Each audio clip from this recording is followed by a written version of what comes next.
Welcome to the Depth Dive, everybody. Today, we're diving into Mary Shelley's Frankenstein. You know, the classic.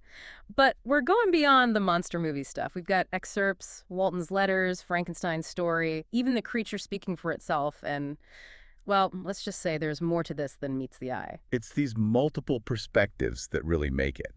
You start with Walton, so ambitious, then you get Frankenstein's tragic tale, and then, wow, the creature's own voice, it's something else. It's like Shelley's giving us a whole study in how different people see the world, even a creature. Exactly. And those letters from Walton, they're like this explosion of wanting to achieve something big. I mean, he's not just exploring the Arctic. He's driven to discover a northern passage, unlock how magnets work, and he really believes this will benefit all of humankind, like change the world stuff.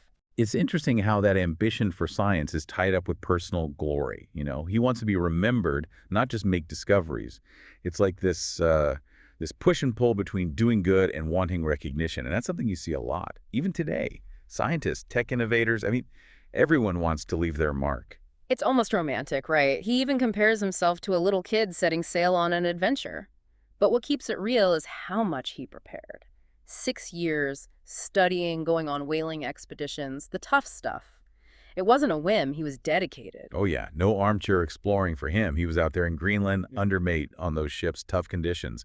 That shows he wasn't just a theorist, wanted the real deal, the experience to back it up. That mix of thinking and doing, that's what made him so ambitious. But even with all that confidence, his letters show, he's human. He talks about these swings from excited hope to feeling really down. Yeah. And he wants a friend, someone to get it, share the good and the bad. That really stuck with me. Yeah, that need for connection, it shows how social we are, even someone so driven by solo goals. He needs that understanding, that someone who sees his vision and, can be there when things get rough, makes his ambition more human. Which brings us to this big turning point, rescuing Victor Frankenstein from the ice. It's like two worlds colliding. Walton's all about pushing forward, and here's this guy, completely broken, in the middle of nowhere. Yeah, Frankenstein's a mess at first. Suspicious, almost like he's seen a ghost. But Walton sees something good in him, a gentleness, and he starts to really, feel for the guy. It's like, Yeah. despite everything Frankenstein's done, Walton sees that core of, humanity. And that connection leads Frankenstein to tell his story. And we go back to the beginning. Naples, a loving family, doting parents, and Elizabeth Lavenza, the adopted daughter who becomes, central to his world. It's almost idyllic. Right, those early chapters, they're all about privilege and feeling secure, loving parents, education, it's all there for him. That sets up a big contrast because his choices later on and what happens, it's just devastating. Makes you wonder, how can such a good start end so badly? But even then, you see these hints of what he'll become obsessed with. He's into alchemy, the occult, wants to do the impossible, cure disease, conquer death. Really big, almost magical thinking. It's important that he's drawn to that older, mystical stuff, not the slow, careful science of the time. He wants instant, huge change, the kind alchemy promises, like a foreshadowing, that desire for the extraordinary, it'll come back to bite him. And then everything shifts. He's 15, sees a thunderstorm, a huge oak tree getting blasted by lightning. This raw power of nature makes him want to understand natural philosophy instead. That thunderstorm, that's a turning point. It's like nature showed him its power, and it humbled him, made him turn away from the magical and toward the real world, how it works. It's like that romantic era thing, right? Nature, powerful, beautiful, dangerous. It was a big deal back then. So off he goes to Ingolstadt University. Place ends up being both inspiring and, his downfall. At first, he's still stuck on those old ideas, dismisses modern science, and he meets two very different professors, Krempe and Waldman. Krempe, he's like the old guard set in his ways. Thinks Frankenstein's interests are outdated, useless, Waldman, though, he's more encouraging. Yeah, he knows the old thinkers, but he's also excited about chemistry, natural philosophy, all the new stuff. And it's Waldman who really gets to Frankenstein. He's like, hey, modern science can do even greater things than those alchemists ever dreamed of. And that lights a fire in Frankenstein, pushes him to study even harder, deeper, everything about science and chemistry. But, and here's the thing, even though he's using the methods of science, his goals are different. He's not just curious. He still wants to do the impossible, break the rules of life and death. That's the ambition that'll lead to disaster. And while all this is going on, Henry Clerval shows up. He's a good friend, brings some joy into Frankenstein's life. Because Frankenstein's isolating himself more and more, his health is going downhill. all because of his secret project. Clerval's different. He's all about languages, literature, the arts. And his dad, at first, he didn't want him to be an intellectual, wanted to be a businessman. That shows this tension between different types of knowledge, which is still around today. But for Frankenstein, Clerval's a lifeline, someone to connect with, someone normal. And when Frankenstein realizes his creation has left, man, the relief is huge. But then he gets this terrible fever, shows you the mental and physical strain he's under, all from this secret work. That fever, it's like his guilt and fear made him sick. He's barely holding it together. And Clerval, he nurses him back to health. Yeah. Shows what a good friend he is, how we need people, especially when we're falling apart.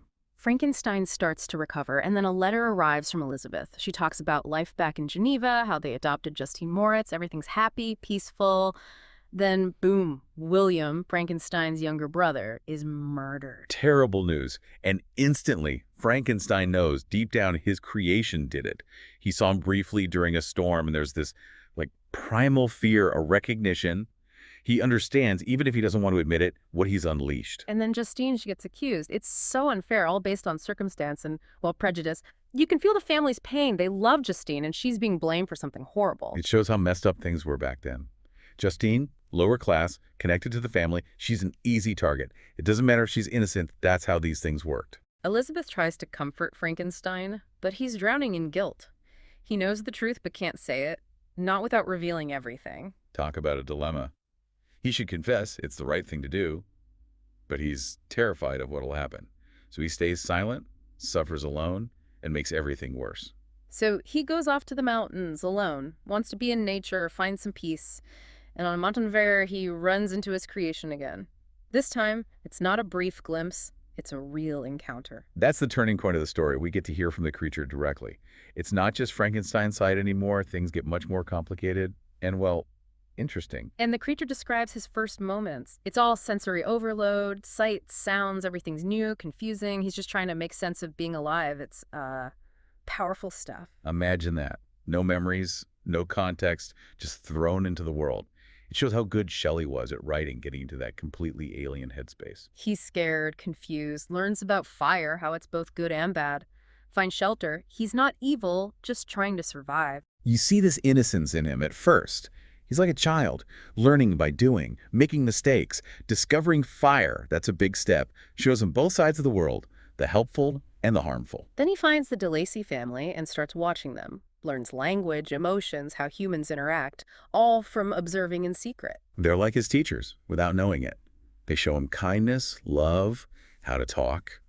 He sees their bonds and starts to feel those things himself. He even does things for them secretly, shows he's capable of caring. Which makes it so sad when they reject him. He's been watching them for ages, starts to care for them, then decides to reveal himself. He goes to the old man, DeLacy, who's blind, thinking maybe he'll be more accepting. Going to the blind man, that was smart. He figured DeLacy wouldn't judge him by looks.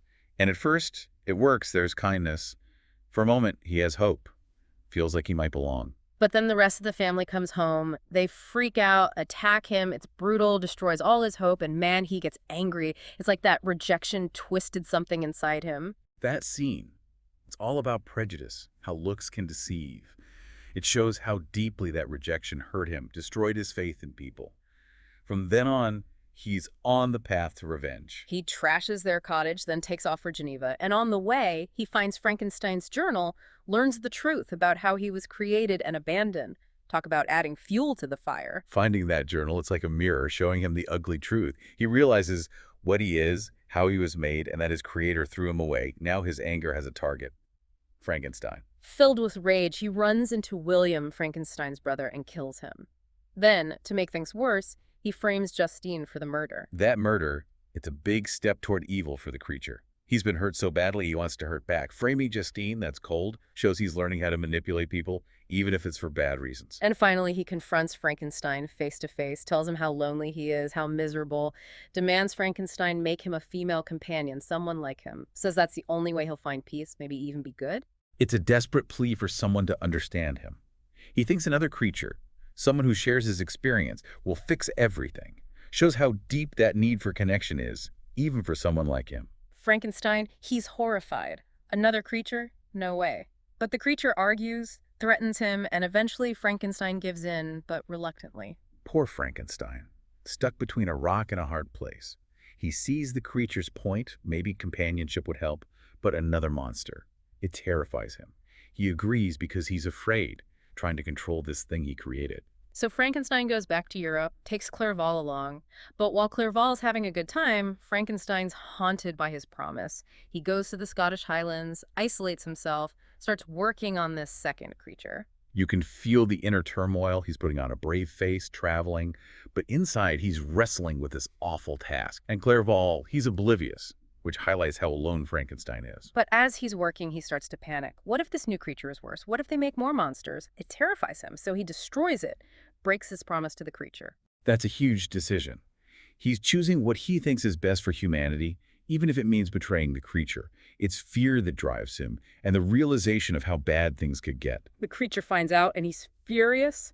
All his hope, gone. He confronts Frankenstein, threatens revenge, specifically on his wedding night. Chillin' stuff. That threat, that's the end of any chance for peace between them. The creature's all about revenge now, wants Frankenstein to feel his pain. And things go downhill fast. Clerval's murdered in Ireland. Frankenstein gets blamed, even though he's innocent. He's acquitted, but the creature's threat hangs over him. He goes back to Geneva to marry Elizabeth, but he's terrified. Clerval's death, that's the creature making good on his promise. And blaming Frankenstein, it isolates him further, makes him a victim of his own actions. The wedding night comes. Should be a happy time, but it's a nightmare. Elizabeth is murdered. The creature got his revenge in the worst way. And then Frankenstein's father dies, heartbroken. It's a complete tragedy. Killing Elizabeth, that was hitting Frankenstein where it hurt most. And his father dying, that's the ripple effect, the unintended consequences. It leaves Frankenstein completely alone, nothing left but grief and the desire for revenge. And that's all he has left, revenge. He chases the creature into the Arctic, risking his own life. He gets weaker, sicker, but he won't stop. He's found by Walton's ship, and even as he's dying, he begs Walton to keep hunting the creature. It's like he's become the creature, consumed by that need for revenge, gives up everything to chase this ghost that he created. It's a warning about how destructive vengeance can be. Frankenstein dies on Walton's ship. End of the line. But then the creature comes back. He's standing over Frankenstein's body, mourning. He talks about his misery, how sorry he is for what he did. Says he's going to end his own life. That last scene, it's heartbreaking. He understands, too late, what his revenge did, how much pain he caused. It's like he's finally human, in a way, feeling remorse, taking responsibility. His decision to die, it's tragic, but it's also, maybe, the only way he can find peace. So we've gone through it all. Ambition, creation, rejection, revenge. It's a lot to think about. Yeah, it makes you think about how far we should go, how much we can control what we create. It shows how powerful rejection is, how it can twist someone, even something, into something monstrous. And that cycle of revenge, it just leaves everyone broken. So thinking about all this, what sticks with you the most? The pursuit of knowledge, what it means to be human, the consequences of our choices. These are big questions, and they don't go away even after the story's over.